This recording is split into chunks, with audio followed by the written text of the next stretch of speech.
Awesome.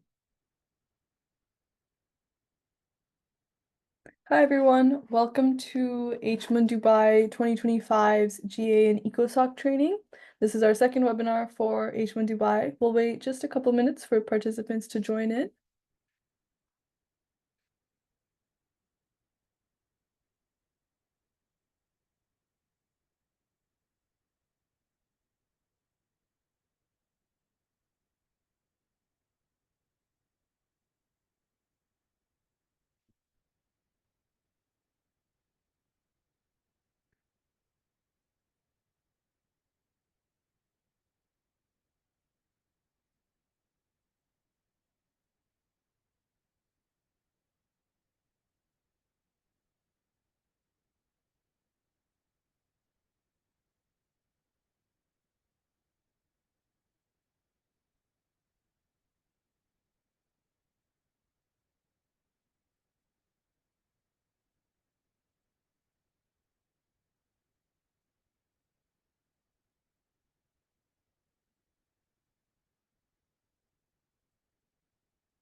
Okay, let's get started. Hi everyone, my name is Maitri. I am the Undersecretary General of Committees for HMUN Dubai 2025. It's really great to see you all here today.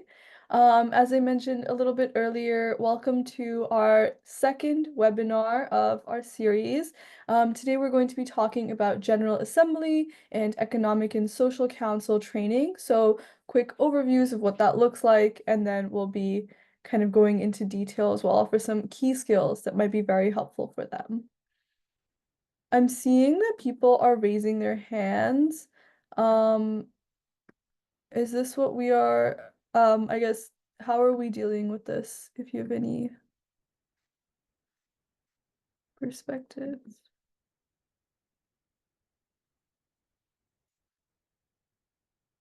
If you have questions, could you please put them in the chat, please? Thank you.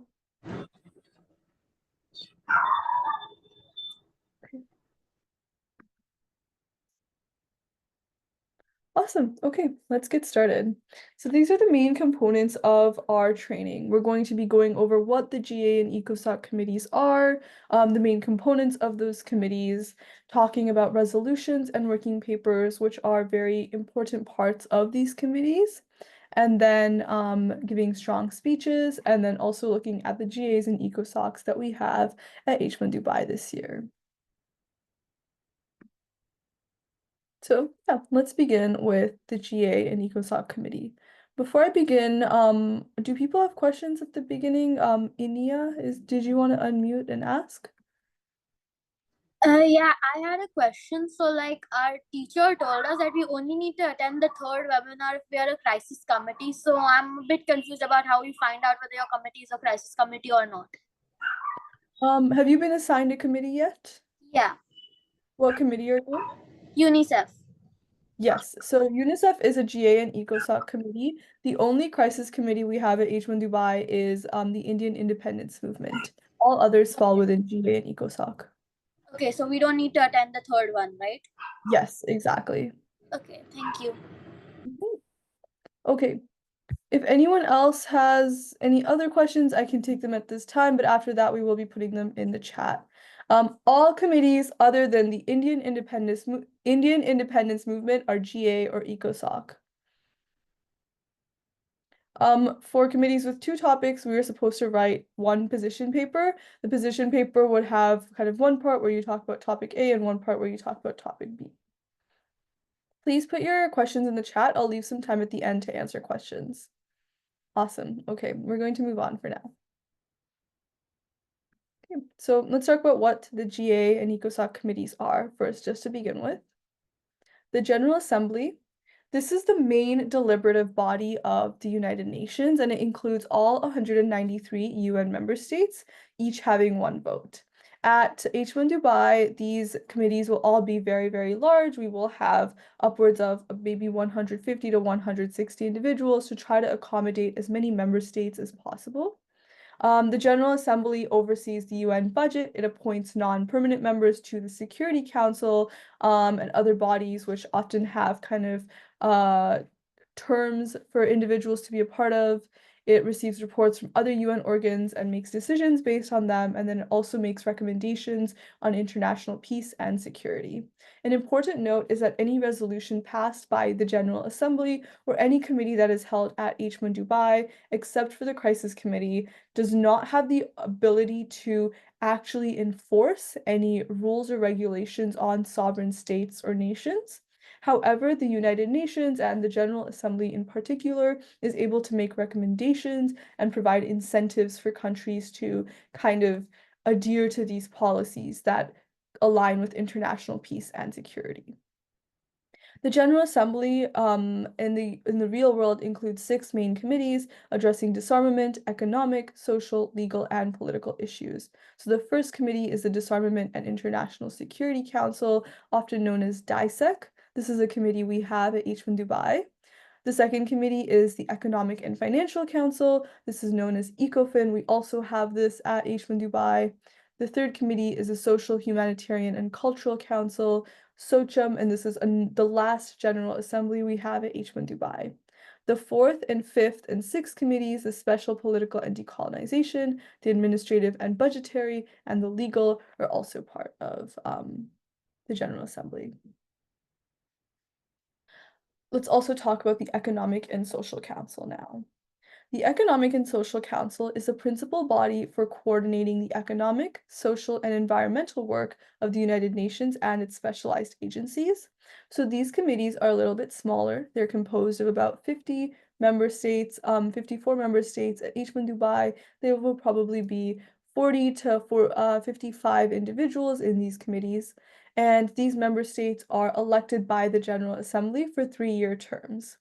These committees mostly focus on areas like eradicating poverty, improving education and health systems, advancing gender equality, and promoting human rights.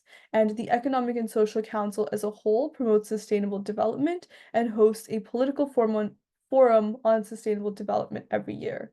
On top of this, it oversees a number of subsidiary bodies and other specialized agencies, and these are the agencies that we then have at these Model UN conferences in which we compete. For instance, UNESCO, UNHRC, the Human Rights Council. On top of that, we've got CSW, the Commission on the Status of Women, UNICEF, Education for Children. So a lot of similar organizations and subsidiary bodies in which we usually have 40 to 55 members. So what are the end goals of individuals in a GA or ECOSOC committee? So the end goal is to create a working paper and then a draft resolution that addresses the committee topics in detail. These are essentially documents that have a list of clauses that are specific solutions to these committee topics. We want to ensure that your country's policies are also reflected in the final resolution, and that you are kind of staying aligned to your country's policy. Um, I've bolded kind of a sentence that should provide a very thorough end goal for you through a weekend of fruitful debate and collaboration, both of which we really look at when we're evaluating delegates. We want multiple blocks to form, which are groups of individuals that work together, and then they will develop and present draft resolutions that solve the pressing issues that your committee will be discussing. Personal goals that you might have for yourself are being a clear but diplomatic block leader, giving strong speeches throughout the weekend, sponsoring a strong draft resolution, writing the most comprehensive, central, and well-informed clauses in your resolution. So the clauses and the solutions that you come up with should really guide the resolution that you are now creating and presenting to the group. And then being on authors panel for both the working paper and draft resolution. And authors panel means presentation or Q&A, and we'll get into this in a little bit more detail later on. So this is what the rough committee schedule looks like, and you might have seen this if you were at the previous webinar, but I wanted to highlight it again, especially for these resolution-based committees or the GAs and ECOSOCs at H1 Dubai. The first day, Friday, you're going to have a very long speakers list in which individuals will talk about general topics they want to discuss within our subtopic. You'll have a series of moderated caucuses, which are periods of formal debate. And in moderated caucuses, you will have the opportunity to give speeches, have the room listen to you on your stance on an issue. And then you will likely end on an unmoderated caucus, which is an informal debate period in which individuals are able to walk around and talk to each other. During this unmoderated caucus, you want to try to meet people who have similar ideas, similar policies, and similar perspectives on solutions as you, which you will have been kind of scoping out during those moderated caucuses. Session 2 and 3 are on both on Saturday. In session 2, you will be formalizing your blocks, which are the groups of people that you are working with to create a working paper. And you will write your working paper. You will also have mods and unmods throughout the session to further debate and discuss the ideas in these papers. And at the end of the session 2, you will submit the working paper so that in session 3, you're able to present all working papers to the group. You're going to end with more mods and unmods in which there will be discussions about mergers. Essentially, in session 4 and 5, which are on Sunday, you are going to be forming a merged block. What that looks like is your block and another block are joining together to create a draft resolution that is a combination of both working papers. There will also be moderated caucuses and unmoderated caucuses as usual, just for that debate and collaboration aspect, and then you will submit all draft resolutions by the end of session 4, so that in session 5, all of these can be presented, you can have mods and unmods debating them, there can be an amendments period, and then there can be voting. By the end of session 5, ideally, you will have 1 to 2 to maybe more resolutions passed. But in the event that we do not get that far or there are delays, we also have session 6 where we are wrapping up any outstanding amendments, where we are finishing up any voting procedure that has not been complete yet. Awesome. So, with that said, let's talk a little bit about the components of a committee, especially a General Assembly or an ECOSOC committee. So I mentioned this earlier, we have moderated caucuses. These are periods of set speaking and total time for formal debate, and essentially they are focused on a particular issue that the committee votes on. So all speeches kind of in that period of time must fall within this issue. You can use your speech time to discuss new ideas that you have. You can discuss a previous unmoderated caucus. This is what we discussed last time. You can promote a clause that you might have written or the paper that you're on, or you can introduce new concerns. And you can also combine these together into a speech. At the very end, if you have a lot of time remaining, you can yield the time to a chair or questions at the end, but you also definitely do not have to. We're not really strict about that as per HMUN regulations. An example motion for a moderated caucus would look something like motion for a 9-minute moderated caucus with 45-second speaking time on the topic of conventional weapons in Latin American states. What this means is that you want a total moderated caucus of 9 minutes and you want 12 speakers in it. Each speaker will get to speak for 45 seconds before they have to sit back down. The topic of all of these speeches must be conventional weapons in Latin American states.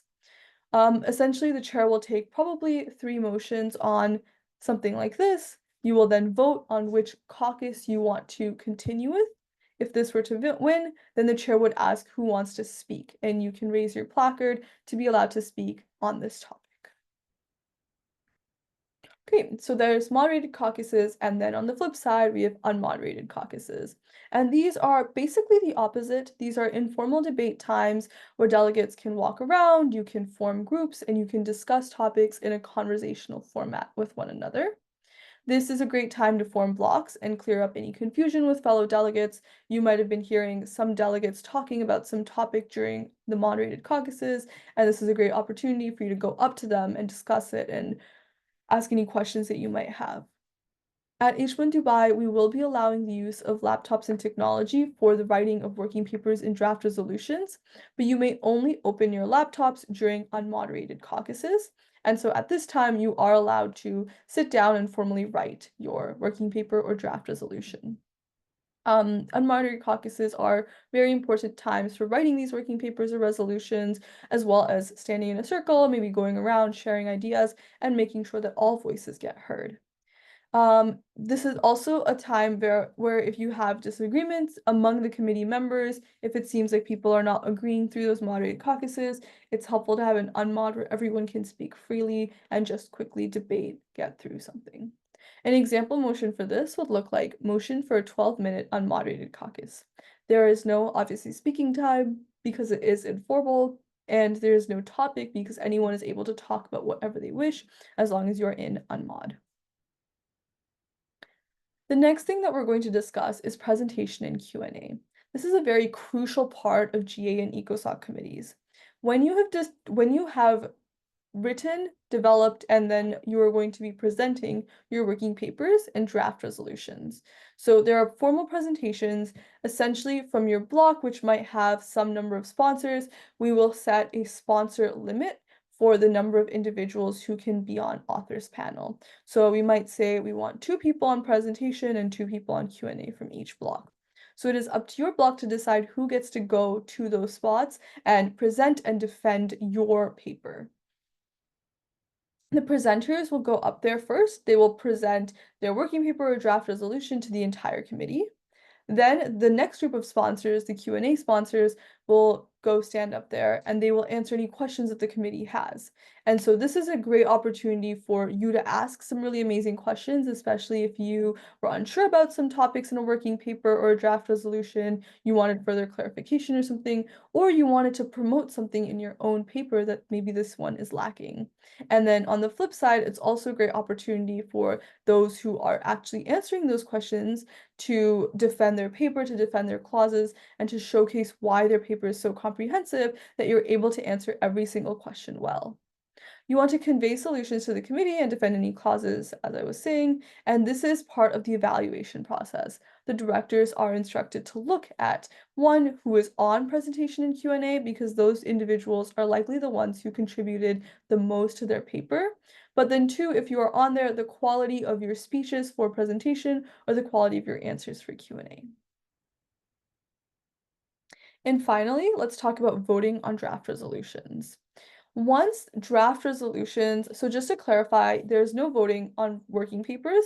The presentation and Q&A for working papers is simply a feedback session for you to learn about other papers so you can decide which group you want to merge with for the draft resolutions.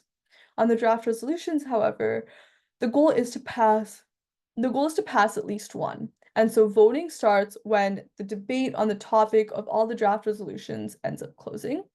At voting time, there is no talking, there's no note passing. Everyone is asked to stay to themselves, keep to themselves, and vote individually, and the doors are locked. We vote on the resolutions in the order of their introduction, unless there's a motion to reorder this. And the most common method is voting by placard, in which case the chair will ask all those in favor of the resolution, please raise your placard. They will count. They will ask all those against the resolution, please raise your placard. They'll count that. And then they will say all those abstaining, please raise your placard. Just note that if you did announce present and voting in attendance, you are not allowed to abstain from a resolution voting. These resolutions require a simple majority to pass, and there is the possibility that more than one resolution passes. But in the event that there are 2 resolutions that pass, if there are any contradictory clauses or any conflicts, the last one that passes takes precedence, and that's the one that is technically listened to. Okay, before we move on to resolutions and working papers, I am seeing a few questions in the chat, so I want to take some time to answer those.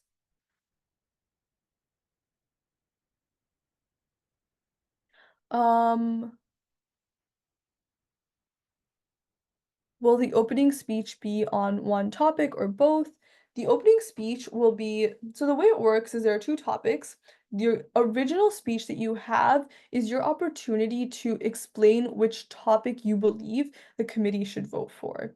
And so before we even have a topic, what will happen is we will do general speakers list, in which case you can raise your placard to join, and your speech might be, both topics are very important, but topic A clearly wins out because it's very comprehensive and it's very important to the rest of the world. And I urge you all to vote for topic A, whereas other people might want to vote for topic B. And so once that is done, you will vote on the topic that the committee discusses for the weekend. So you will first do those opening speeches on the topic that you think is most important. You will vote on which topic, and then after that, you will go into furthermore secondary speakers list, in which you will discuss any specific solutions you have for the topic that won out. The next question, for committees with dual topics, will you be picking one topic for the entire conference, or will we be handling them simultaneously? Yes, so you will be picking one topic for the entire conference, and so technically you decide on a topic order. In the event that topic 1 is done super quickly, you would move on and do topic 2 afterwards, but usually it does take the entire weekend to thoroughly go through one topic. How do we contact our chairs? I don't have the chair emails memorized, but it's usually the name of the committee at hmundubai.org. If you go on our website, you will be able to see the contact information for each chair when you click on the background guide. For the position paper, if we have 2 topics, we combine both into one or make 2 different papers and then make one document and submit it. I would do the second. I would make 2 one-page papers and then put them all into one document and submit it. And okay, so you write a position paper on both topics in the event that either topic ends up being discussed. No. So the GLS, the general speakers list, I'm looking at this question, will choosing a topic be raised before or after general speakers list? It will be after general speakers list. So general speakers list is an opportunity for you to let us know or let the committee know which topic you want them to vote for. Um, do we write? Can we ask POIs by speaking or sending notes? We do not do POIs at HMUN Dubai or HMUN Boston, any of the HMUN conferences. Instead, you are able to kind of raise your question if you have any during your own speech, but you cannot be speaking during other people's speeches. Position papers are essentially an opportunity for you to discuss your country's stance on a topic and the solutions that you wish to bring up. It's really an opportunity just to show that you've done some research, that you have read the topic, you've read the background guide, this is what you think, and this is the solution that you will be doing. And so there's a really, really great format for the position papers, and there's a sample position paper actually in all of the background guides. So please definitely take a look at that for much more detail. But I would suggest looking at the topic first, talking a little bit about what your perspective on the topic from your country is, and then going into detail about the solutions that you want to be focusing on, may that be in education, healthcare, international security, etc., for this specific topic. Yes, I will definitely be talking about working papers and what they're like in this next section, so I'm going to leave this question empty for now. Um, we will also be doing samples for the papers, and there's a lot of samples available online as well for both working paper and draft resolutions.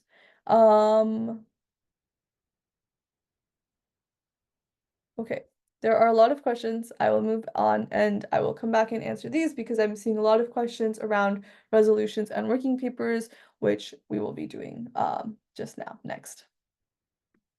Okay, so overview of resolutions overall.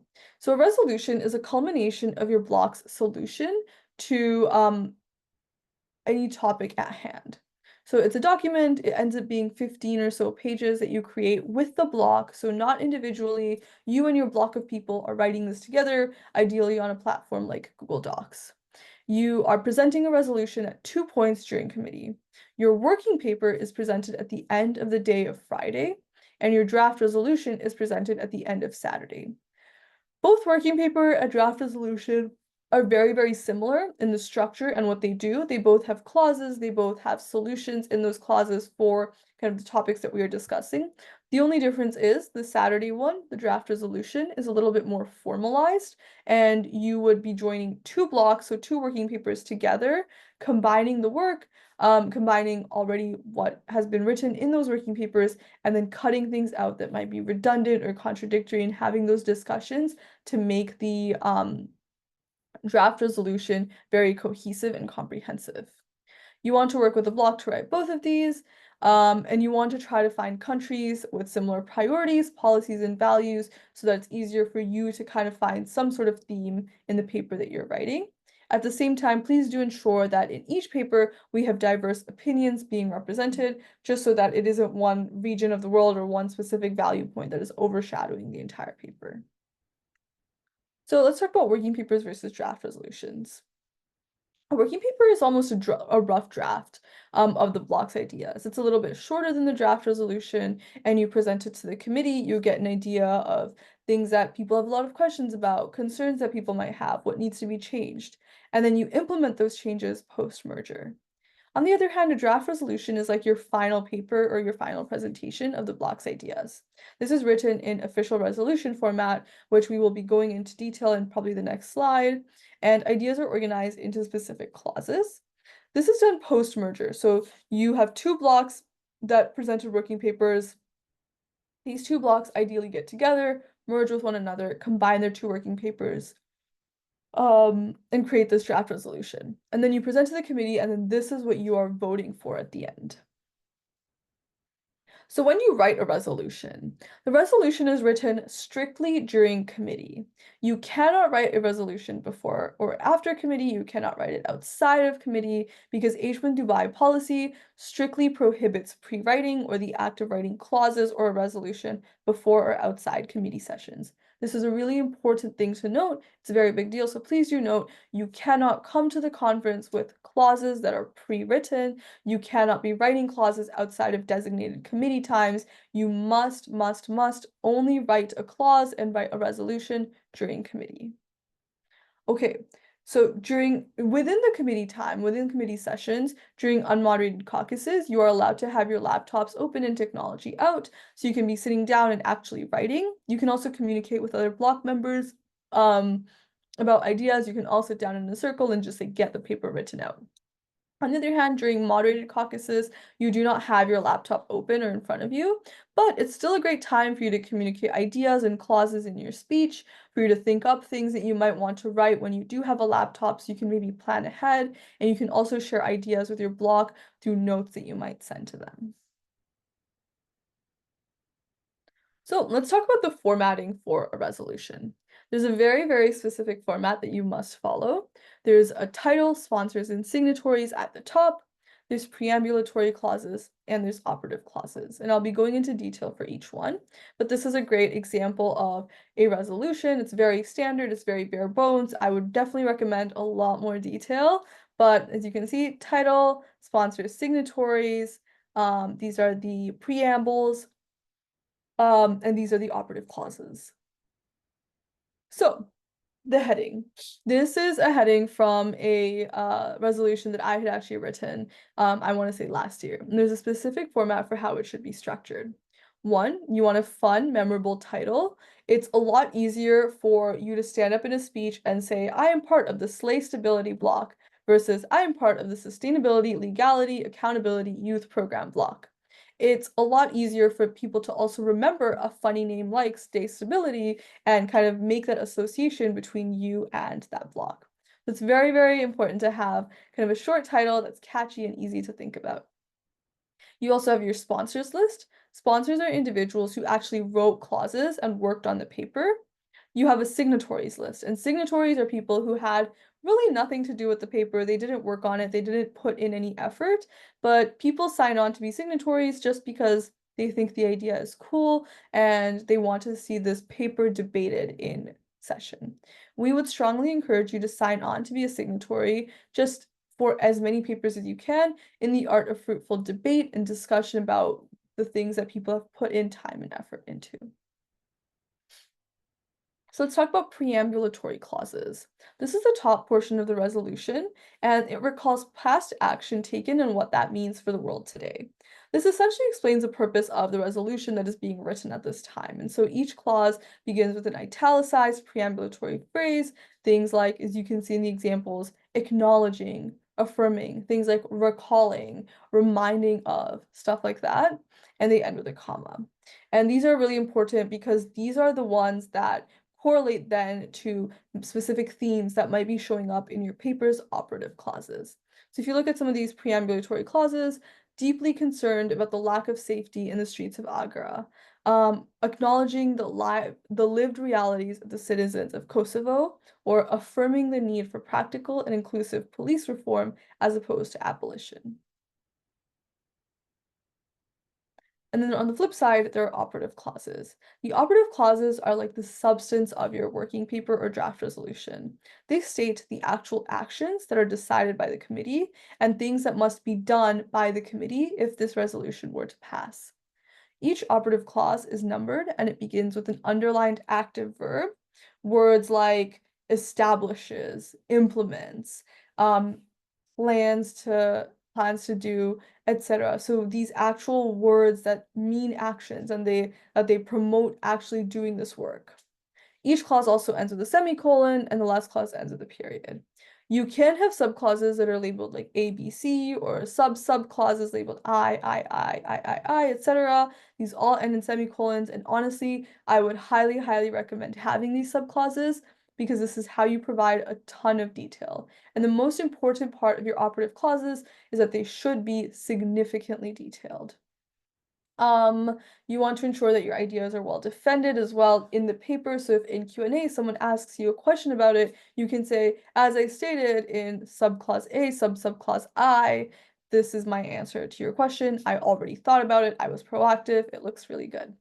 And your solutions, your operative clauses, should try to be as innovative and novel as possible to support the committee and support the topics that we are discussing. A few other things about operative clauses. One, you want to think about how you will be implementing any solution. So if your solution is establishes education programs for students in some region, first of all, think about who is going to do this, who will regulate it. How will this be funded? Where will the resources come from? What about the infrastructure? How are we going to distribute the resources at an international level and then also at a domestic level within the nation? How do we ensure that within the nation, the resources are actually distributed to the areas of most need rather than areas that maybe the government might not know are areas of need? What if things go wrong? Who is going to be managing that and how will it be managed? What if there's corruption in a region? How are you going to ensure that you're still able to get help to the individuals who need it with corruption? What teams can you work with, like NGOs? Can you work with nonprofits to be able to support that? You can ask as many questions as you want, and then for every single question, think up an answer and write it in a subclause. This way, your draft resolution, every single clause in it, is very well structured, is very well formatted, and you've got every single piece of information you could possibly need. On top of this, just to discuss like common ideas that people might have in an operative clause, you can establish a peacekeeping measure, you can create a summit, you can develop an advisory committee, or you can implement like healthcare or education programs. There's so many things that you can do.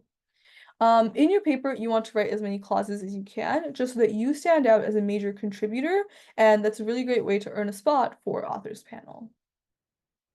So I'm not going to read through this, but this is an example of a really good operative clause.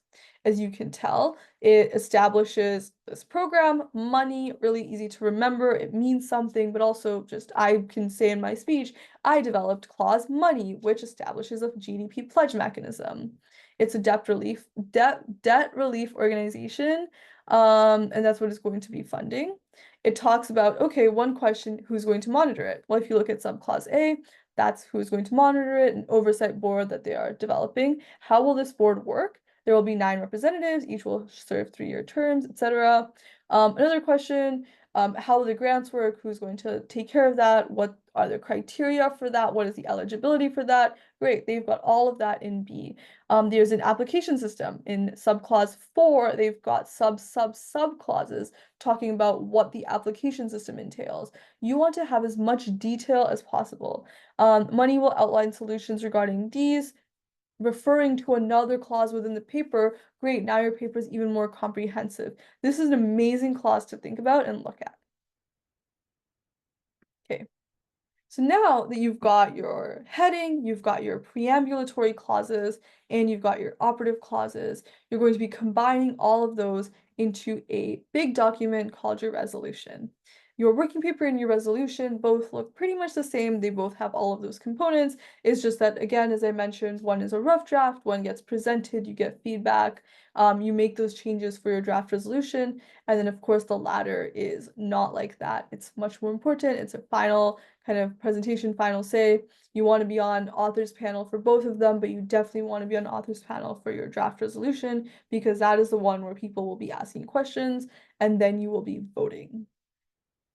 So again, putting everything together, you want to combine all the components. You want to follow some sort of theme. You don't want clauses all over the place. You want to, what we usually try to do is have 3 to 4 themes that your resolution focuses on. Maybe your resolution is education, healthcare, humanitarian aid, and finance. And those 4 themes, now you should only have clauses that revolve around those 4 themes.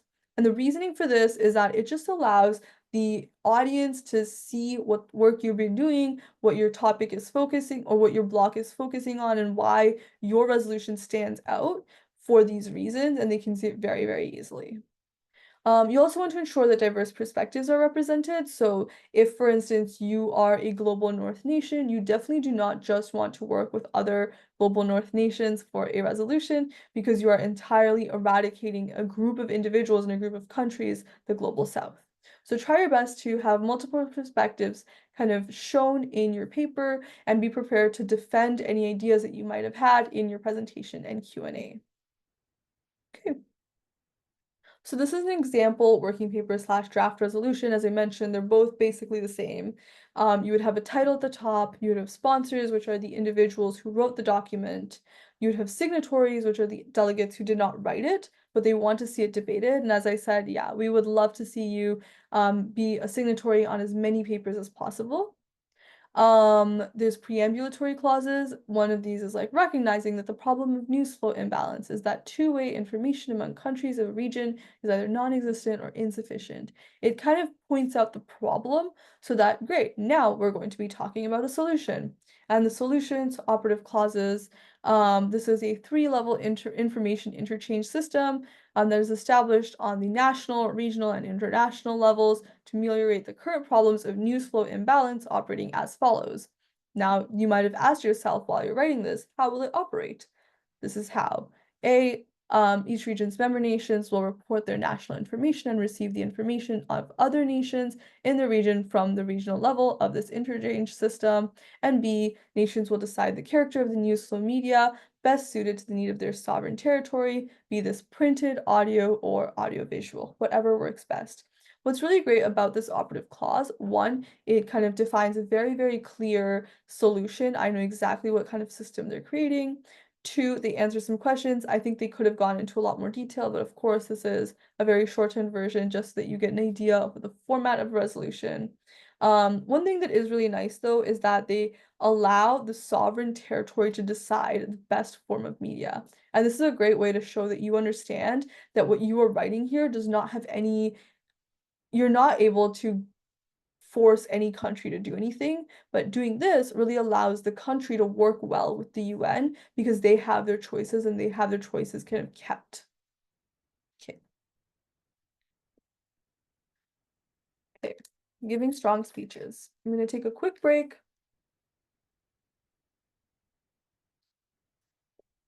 Just for water. Okay, let's talk about giving strong speeches.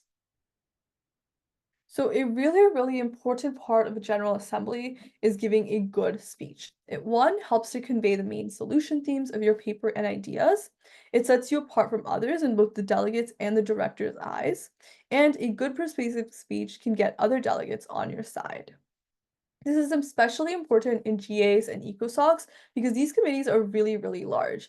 If you're in a committee of 200 people, you don't get to speak a lot of times, and when you do speak, you're up there in front of 199 other people. And so it's really important that you do a great job on every single speech that you get because you just don't get as many opportunities, and when you do, you want to show the chair how good of a speaker you are. So today I'm going to give you a few tips and tricks to be a great speaker, and you can hopefully practice these a little bit, watch yourself practice in the mirror, try to record yourself, see what you're like, and that way you are a lot more confident and prepared for H1 Dubai in less than a month now. what's really useful about having a good speech and having those great speaking skills is it's very helpful for moderated caucuses because these are these formal, as I mentioned, formal debate. Often you are improving a speech, you might just be communicating ideas, introducing a solution, promoting a clause or paper, and just trying to make the committee move forward. And you want a good speech that is well backed, well researched, so that you're able to move committee forward. So let's talk about a quick formula for a speech. It's called hook, point, action. Really easy to remember. Hook is 1 to 2 sentence statements that grab the attention of the audience. Did you know something? Did you hear about this? Let me tell you a big fact. 87% of people, something like that, right? People are immediately looking at you if you give an impactful statement. Some people say a song lyric like Mariah Carey said, "All I want for Christmas." Anything like that, it's funny, it's a joke, might be very serious. You might give a fact that's very grave. You want people to look at you, essentially. Now that people are looking at you, let's talk about a point. So this is the substance of your speech. You want to state the main problem that you're solving. Of course, this topic and the committee is solving a lot of different problems. Talk about the problem you are going to be talking about in this speech. So be specific. Say that we obviously know that education is an issue. Let's talk about education for children in Latin America, okay? Then what is currently being done, maybe people are doing this, but that's not working. This is what I think we should do. We should open schools. Your proposition. You want to provide 1 to 2 specific novel ideas that move the committee forward because individuals are looking out for those novel ideas. They're able to hook onto those ideas and then use those ideas to help figure out what they want to do. And that way, if you brought up those ideas, they can come to you in an unmoderated caucus to ask questions, and that kind of brings you up in standing within the committee. At the very end, you also want to do a quick action. So a call to action, this is why we need to do this, delegates, or an even better idea, invite them to work with you. Ask them to send you a note. Say that if you're interested in this, send this delegation a note, because that way now you're in constant communication with the other person. Okay. I believe this is, yeah, we're close to the last slide now. Let me do a time check. Okay. Tips and tricks for great speech. So, a lot of these you might have heard multiple times before, but one, it's very, very important that your voice is varied. You want to vary your tone, your pitch, the inflection, so what words within a sentence you end up emphasizing, your speed, and your volume. Essentially, this keeps the audience engaged if you're kind of changing these around. Try your best to make them make sense. Don't just randomly like change your pitch or change your speed or randomly start talking really fast or very, very slow. Make it so that it actually emphasizes a point and it's easier for them to follow. So, for instance, I would slow down for very important points because that keeps the audience hooked. They're listening to you and they want to remember. And so when you're talking slowly, they're able to do that better. On the other hand, for emphasizing key ideas, I would speak louder because that is what people gets them to look up. That's what gets them to pay attention to that idea. Other than this, you also want to think about your body language. You want to portray confidence in the way that you're sitting, straight posture, maybe a relaxed facial expression or a slight smile. You want to balance your gestures, but also not do too many gestures, so also learn to keep your arms still at times. You essentially want to show that you're not nervous and you want to show that you are genuinely interested in what you're saying and what others are saying. And this is a great way to show passion about a topic and that you are an expert in the topic that you might be bringing up. A great tip is being prepared. So if you have your research done and if you have knowledge about the topic, at any time you will be able to come up with a speech on your own. I would definitely not suggest writing out a speech word for word because then it looks like you're reading off the paper and you really want to be giving everybody else in the room eye contact. So if you do need to write something down, I would say write out a few bullet points just so that you know these are like the milestones I need to hit. I need to hit this, I need to hit this, I need to end with this. And then great, now you can fill it in on your own as you're speaking. And if you practice a little bit, you will be able to speak well. It's not difficult, it just requires practice. Okay. Great.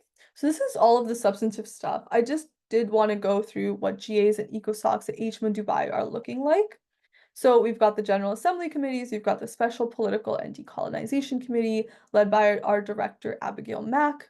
We've got the Economic and Financial Affairs Council, ECOFIN, led by our director, Vade Pont. And we've got Social, Humanitarian, and Cultural Committee led by our director, Nicholas Hall.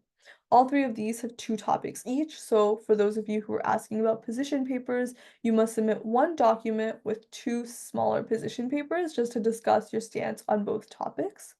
And at the beginning of the committee session, you will do general speakers list, and then you will vote on which topic to discuss throughout the weekend.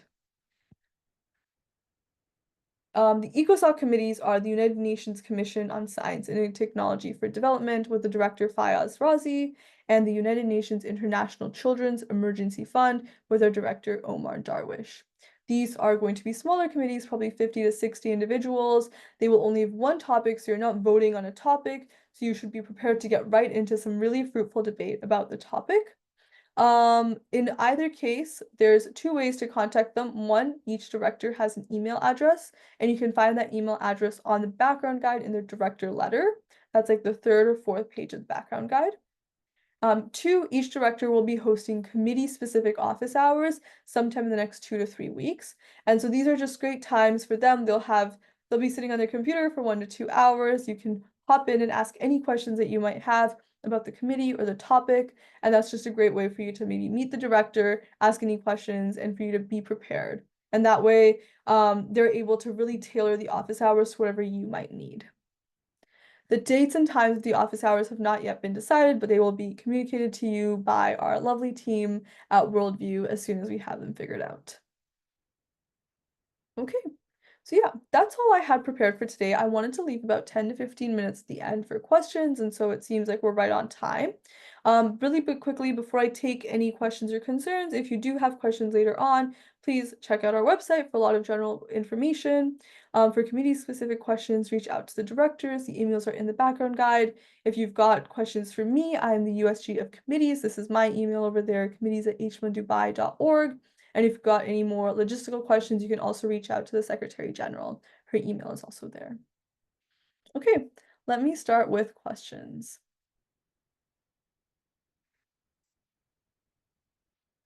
Um,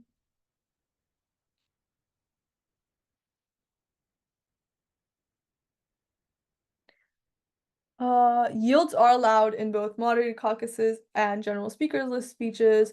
I wouldn't worry too much. I don't think I ever yield my speech. You can just sit down. It's not a huge deal, but that is the formal way to kind of continue on.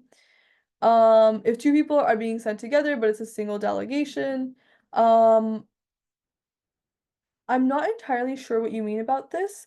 The spec poll is a double delegation committee, so that means there are 2 people in that committee per country, and what they do is they work together throughout the weekend. One person is usually in the out room, that means they're sitting outside with the other out room people working on the actual resolution and writing, while the other person is in room, sitting inside with the other in room people debating with like speeches and stuff and moderated caucuses. I hope that the position paper stuff has been cleared up a little bit, but please feel free to reach out if you have more questions. I'm going to skip those for now. Um, Position papers, we would definitely really ask you to try your best on making them as comprehensive as possible. They really are an opportunity for you to do research and for you to think about it before the conference even begins. So it's a great opportunity to do that. Awards are determined holistically, not just on the position paper, not just on your speaker, on your speaking skills. They are awarded holistically on kind of everything altogether.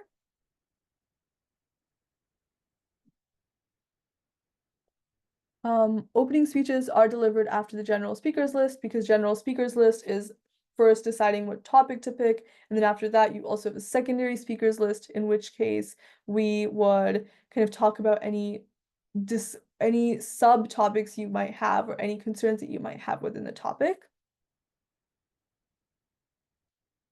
Position papers aren't marked, but they are something that we look at. One delegate cannot be both a presenter and on the Q&A from the same block. You can only be part of one. How will diplomacy be compared in unmoderated and moderated caucuses? That's a great question. So in moderated caucuses, it is formal debate. And so diplomacy means that you are paying attention to the speaker, you are not talking to those beside you. while someone else is speaking. And then when it's your turn to speak, you're being respectful, you are standing there with poise and grace, and you're kind of giving your speech while still being respectful of the room. In unmoderated caucuses, it definitely is a little bit harder because everyone is just walking around talking like you normally would. But diplomacy means that you are not yelling over other people. You are ensuring that everyone gets a proper chance to speak and everyone's perspectives are heard. You might be leading kind of a conversation and allowing every single person's voice to be heard and making sure that yours is not like shining out. And just ensuring that there are no arguments that break out, that you're being respectful of everyone's personal space. The flow of committee. So essentially, you're going to start with a general speakers list. At that point, you are going to discuss, and this is for a General Assembly. For ECOSOC, we're going to skip this part. General speakers list is where you say what topic you're interested in the committee voting for. After a few people talk, you're going to vote for a topic. Then there's secondary speakers list in which you give your opening speeches. And these are speeches like, I think this is very important within this topic, so we must focus on XYZ point. Then there's a number of moderated caucuses and unmoderated caucuses, and then throughout that, you're also writing your working papers and your draft resolutions. You can definitely bring notes to committee sessions. You can do as much research as you want, bring that with you. You just cannot write any clauses beforehand.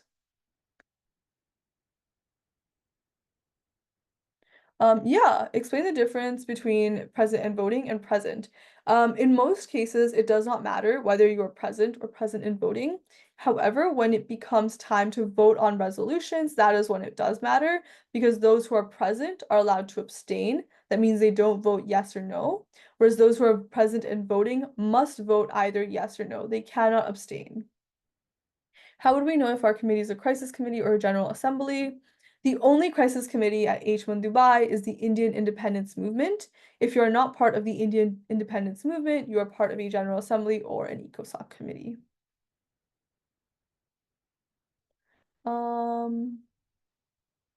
How do you pass amendments on a draft resolution? So I did not cover amendments today just because it is a bit of a complex topic and a lot of times directors end up not having time to do those anyways.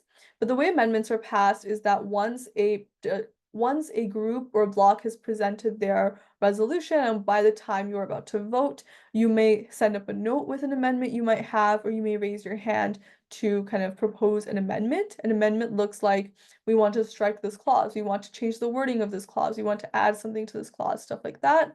There's two types of amendments. There are friendly and unfriendly amendments. A friendly amendment means that all of the sponsors on the paper agree to this amendment, in which case it just happens and you move forward.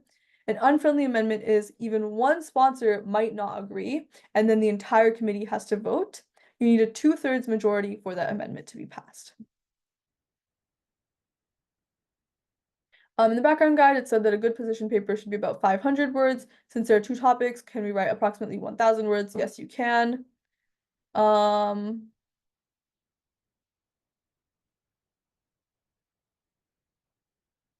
Presidential statements and press releases are part of crisis committees. They are not a part of general assemblies or ECOSOCs, and that is something that will be discussed later this week as part of the crisis committees training.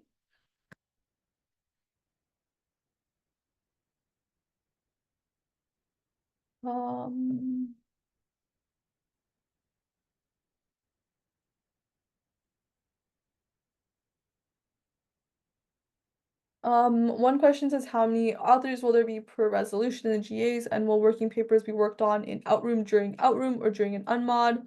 For the first question, you can have as many authors or sponsors as you want, except there is a limit on the number of people who can go up and present and be part of Q&A. Those limits will be conveyed to you by your director during committee.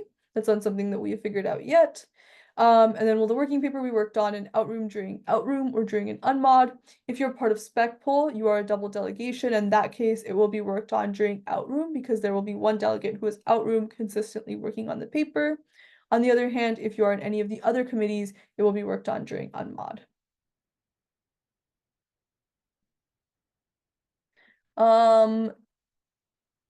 In terms of the number of topics for your committee, if you go onto the website and to the committee that you have been designated to, you can see if there's 1 or 2 topics and it's just written on the website.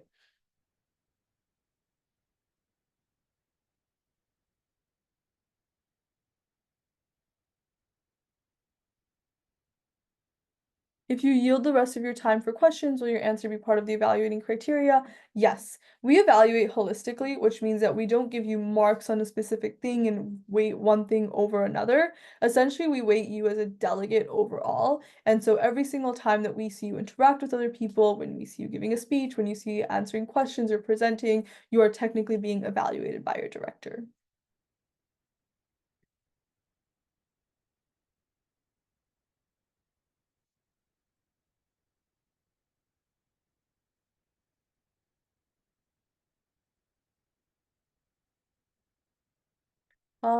Yes, this is a great question. Can we use written out speeches for the general speakers list? The general speakers list is the only speech in which you can write out an entire speech beforehand. Other than that, we would definitely recommend that you improvise on the spot.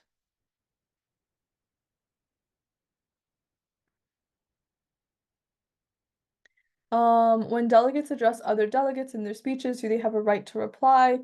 Yes, yes and no. A right of reply is when a delegate insults another a delegate as a person. So if they say something about the country or their actions within committee or that country's actions within a committee, then they do not get right of reply. For instance, if I said that this delegate's country is not suited to speak about this because of like previous work that they might have done, that is not a right of reply kind of situation. On the other hand, if I said that this delegate should not get an opinion because I don't like their suit, then they would get a right of reply, essentially.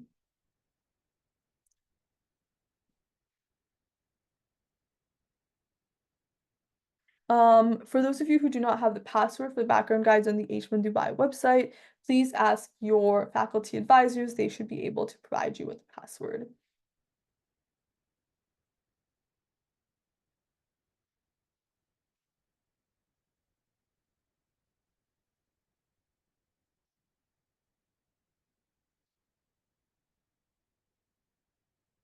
The only double delegate committee we have at HMUN Dubai 2025 is the spec pool. All others are single delegate. I'll answer two more questions and then I think we should be at time.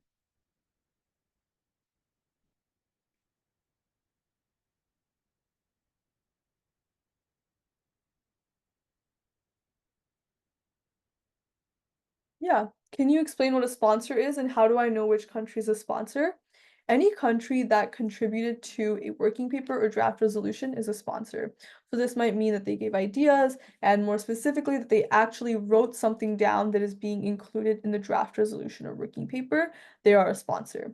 In terms of authors panel, the authors panel is a group of the sponsors that were more pivotal and more central to the working paper. So that is individuals who maybe wrote a lot of clauses, who led the creation of the working paper, who came up with the ideas and the themes. So a lot of people can be sponsors if they wrote specific clauses that get added to the paper, but only a few people, the people who might have done the most for the paper, are on authors panel.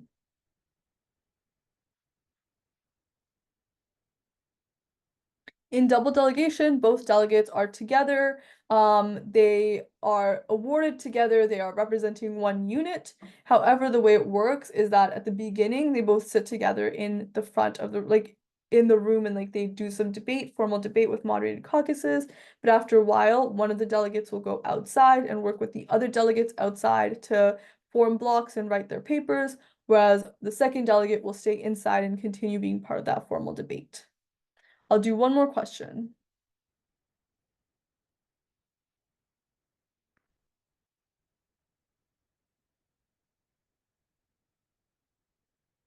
Operative clauses can be based on any ideas that you might think are important. So please come up with any ideas that you might want to discuss in committee, any solutions that you might have for your topics, and then that's how you can decide on your operative clauses. Try to be as innovative as possible for that. Awesome. You have our emails, you've got the website for more information if you require it. The directors will also be hosting office hours and we will be sending out information about those office hours very soon. So you can also definitely feel free to join them to ask any questions. But that is all for today.